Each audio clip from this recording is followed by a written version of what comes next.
Welcome back, everybody. Let's now get into some talks of the table, and we've got a couple good ones here. First off, the MTA, where officials there said an ad they rejected for its, quote, demeaning language is expected to appear at 10 subway stations next week because of a court ruling. Manhattan Federal Court, the judge there ruled in July that by rejecting the ad, the MTA violated the First Amendment rights of the group seeking to place the advertisements.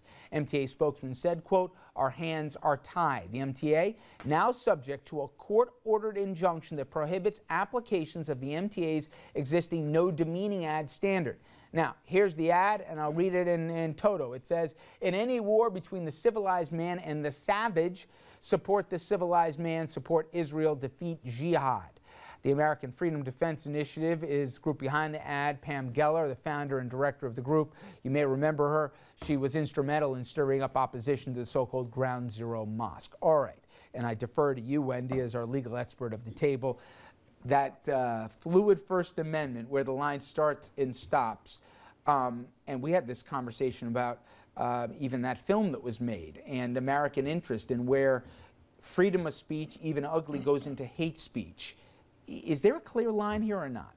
Well, first of all, this doesn't seem very ugly to me. I mean, this is, what's this saying? This is saying calling basically, you could read in that you're for Arabic here. It's extremely that you're savages. I mean, you're comparing. You're saying one is civilized and the other is not. Is it civilized to blow people up? Was it civilized? Of course not. But not all Palestinians are savage. Right. Well, it's only it doesn't say all Palestinians, Richard. It says jihad.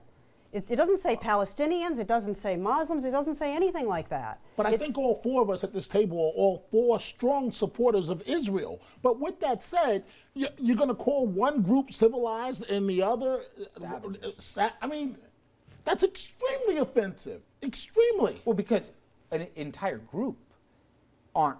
Yes, of course, there's ugly elements in both, certainly on the, on the Al-Qaeda side, but they didn't label Al-Qaeda. It's right now, there's obviously historically, I'm not breaking news here, there's a major debate between Palestinians and Israelis. Take one side, and that's why they didn't want to run it at all.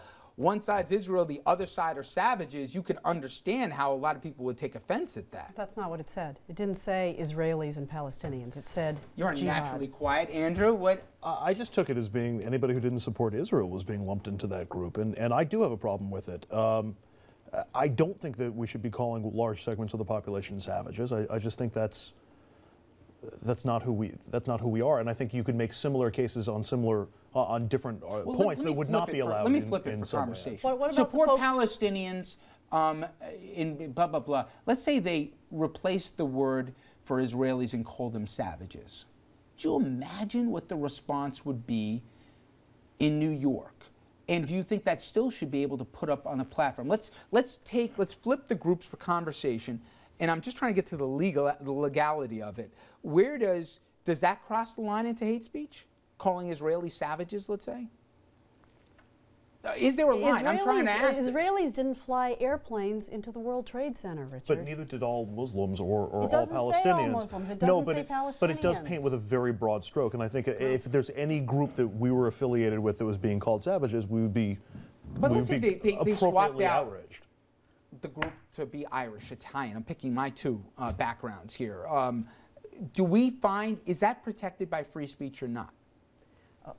Of course, free speech protects even offensive speech. Absolutely. But as you say, you can't cry fire in a crowded theater. Where does the line start and stop? And it's a debate. It's not a black and white line. I'm asking, where does it cross into, wait a minute, it might be ugly and offensive, and then wait a minute, this is more, this is inflammatory and dangerous. Where's that line? Yeah, well, it's when there's a clear and present danger to the public. But what the First Amendment, let's think for a minute, what the First Amendment is all about, what the founders wanted to protect, the type of speech they wanted to protect was political speech. Speech about ideas, speech about a clash of what our government or society should be about. That's what the First Amendment was all about. It wasn't set out to protect being offensive. It wasn't set out to protect yelling fire in a crowded theater. So when you think about any constitutional issue, you got to think, what was the purpose of it? What was it written for? In the case of the First Amendment's free speech clause, it was written to protect political speech. It was at the heart of what we're looking at. I'm digressing here. I know this, but as we saw with that film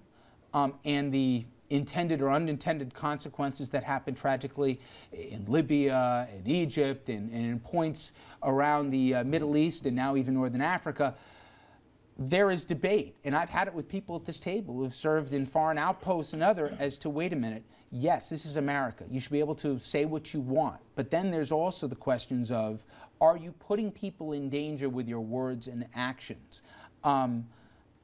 I don't know where the line starts and stops, and certainly the court disagreed with what the MTA wanted to do.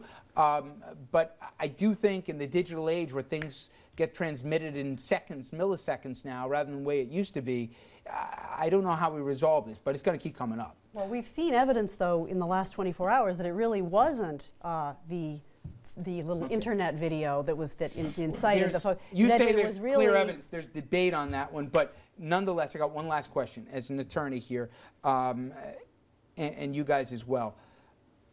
There's a new basic requirement here that if you want to be an attorney in New York, you got to work 50 hours pro bono. You like the idea? For all the bad raps that attorneys get, this is one that would actually help the image here and at the same time giving counsel to people who certainly could use it. You like it or no? Well, you know what? Attorneys actually do a lot of pro bono work. Most of the attorneys I know now do even more than that. So I don't think there's a problem with attorneys being willing to do pro bono work. So making a requirement is or isn't a problem? I think it's a problem only because it's more big government requirements. Some of the firms or lawyers may be struggling practitioners, struggling in this economy like everybody else. Would we support, Richard, a government requirement that this show devote 50 hours to a pro bono, or a construction firm devote so much to building free houses? I mean, hey, Dom, I'll give you the last word on this one. Okay, and I'll be quick. Really quick. Most lawyers I know do not do pro bono work. It's an excellent idea. Why not give back to the community? Have you ever looked at some of the bills from lawyers? You were going to say a quick comment. Now you're making it long. Wendy, thank you so much. Entertaining and a lot of opinions. Wendy Long, thank you very much. RFL will be back right after this.